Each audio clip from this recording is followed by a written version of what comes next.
जिनको पढ़ा लिखा कर बाहर भेज दिया, माता पिता घर में भूखे रह रहे हैं, अंत्येष्टि अग्नि भी प्राप्त नहीं हो रही है, उस पढ़ाई का क्या करना, जिस पढ़ाई में अंतिम क्षणों में बच्चों का आपको सुख भी ना मिले।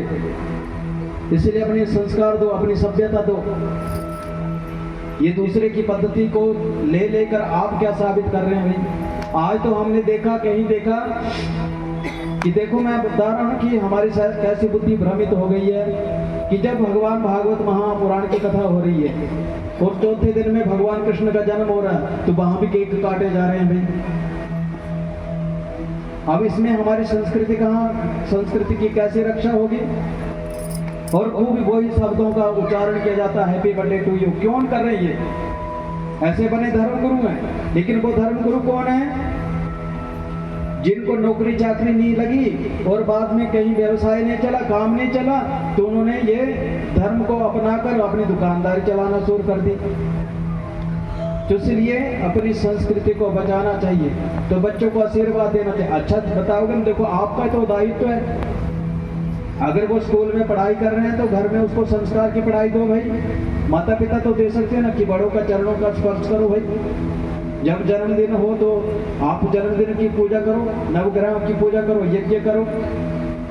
ये केक फेंक कर बच्चों को कहते कि बच्चों की इच्छा है, बच्चों को देखा तभी तो उनकी इच्छा जागी। अगर उन्होंने नहीं देखा था तो उनकी इच्छा नहीं जगती। अब समझाएंगे तो रोने लगेंगे, और रोएंगे तो माता पिता भी बेबस हो जाएंगे, ना चाहकर भी करना पड़ेगा। लेकिन बताए किसने? आपको विरोध करना चाहिए। अरे देखो, स्कूल में आपके बच्चे हैं ना, हमारे हिंदुओं के बच्चे हैं ना, दूसरे कल्चर के तो बच्चे नहीं हैं। स्कूल के सभी अध्यापक जो होते हैं ना, अभिभावक होते हैं, वो जाकर स्कूल में विरोध करें उस चीज का, तो हमारी संस्कृति की रक्षा हो जाएगी। नहीं विरोध करोगे तो वो तो उनका जो मन होगा वो तो पैसे के चक्कर में कुछ भी करवा देंगे भाई। इसलिए अपनी संस्कृति को बचाना, अपने संस्कार को बचाना है, तो बच्चों को शिक्षा के साथ अपने आध्यात्मिक ज्ञान भी प्रदान करवाना। इसी तरह जब शीलाद मुनि के पुत्र नंदी का जन्मोत्सव मनाया गया तो बड़े केक फेंक नहीं काटे गए, समोसे कोका कोला नहीं, समोसे नहीं खिलाए गए, कोका कोला नहीं पिलाई गई। वहां पर यज्ञ हो रहा था, पूजा हो रही थी, और वहां कहते कि वरुण नाम के मुनि आए थे, और वरुण नाम के मुनि ने जैसे ही कुंडली को बनाया, कहते कि उन्होंने देखा तो उनके चेहरे पर चिंता होने लगी। कहते हैं केन त्वा तत दुखेन विप्पमानश्च रोदसी दुःखते कृतं उत्पन्नः जातो मक्षन्ति तावतम्।